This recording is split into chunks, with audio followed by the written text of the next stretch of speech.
उधर गाजा जंग के 23वें दिन इजरायल ने ऐलान कर दिया है कि अब वो इजरायल की आजादी की दूसरी जंग लड़ रहे हैं।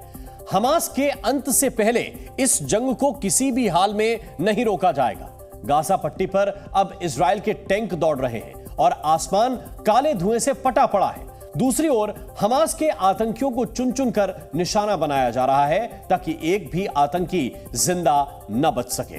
इजरायल के इरादे देखकर हमास के पैर कांपते दिखाई दे रहे हैं। जरा देखिए गाजा जंग की सबसे बड़ी रिपोर्ट। गाजा जंग अध्याय 2 आरंभ। इजरायल की आजादी का दूसरा युद्ध। गाजा जंग का 23वां दिन और अब आग के गोले की तरह दिख रहा है पूरा गाजा शहर। इजरायल की सेना अपने टैंकों के साथ गाजा की सीमा के अंदर घुस चुकी है। गाजा में जब भी हमास के आतंकियों के ठिकाने होने की संभावना मिलती है, इजरायल उसे मिट्टी में मिला देने के लिए आमादा हो जाता है। इजरायल के प्रधानमंत्री बेंजामिन नेतन्याहू साफ कह चुके हैं कि ये इजरायल की दूसरी आजादी की जंग है। המלחמה בתוככי הרצועה תהיה קשה וארוכה, ואנחנו ערוכים לכך. זאת מלחמת העצמאות השנייה שלנו. נילחם על הגנת המולדת. נילחם ולא ניסוג. נילחם ביבשה, בים ובאוויר. נשמיד את האויב מעל הקרקע ומתחת לקרקע. נילחם וננצח. יהיה זה ניצחון של הטוב על הרע.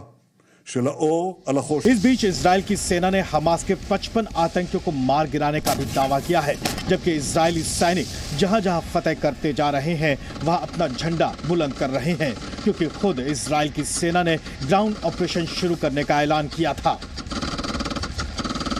במהלך הלילה הרחבנו את כניסת כוחות צה"ל לרצועה, והם הצטרפו לכוחות שכבר נלחמים. הלחימה הקרקעית בצפון רצועת עזה ממשיכה. אנחנו מתקדמים בשלבי המלחמה על פי תוכנית. אנחנו מרחיבים בהדרגה את הפעילות הקרקעית ואת היקף הכוחות שלנו ברצועת עזה. इस बीच गाजा शहर के लोगों के मुताबिक यहाँ के लोग पूरी दुनिया से कट चुके हैं। यहाँ इंटरनेट भी बंद हो चुका है।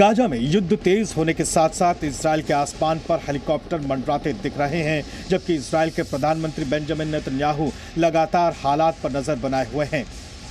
नेतन्याहू का ईरान पर आरोप है कि वो हमास को 90% तक उसके सैन्य बजट के लिए मदद करता है, यानी ईरान के बिना हमास की ताकत कुछ नहीं। איראן תומכת בחמאס. אני חושב שזה 90% בערך מהתקציב הצבאי של חמאס בא מאיראן. היא מממנת, היא מארגנת, היא מנחה, היא מדריכה.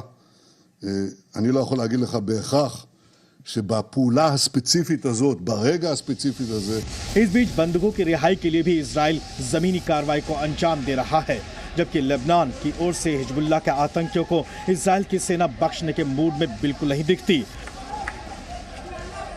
हिजबुल्लाह के आतंकी भी गाजा युद्ध के बीच जंग में जब मौका मिलता है इजरायल पर हमला बोलने की कोशिश करते हैं।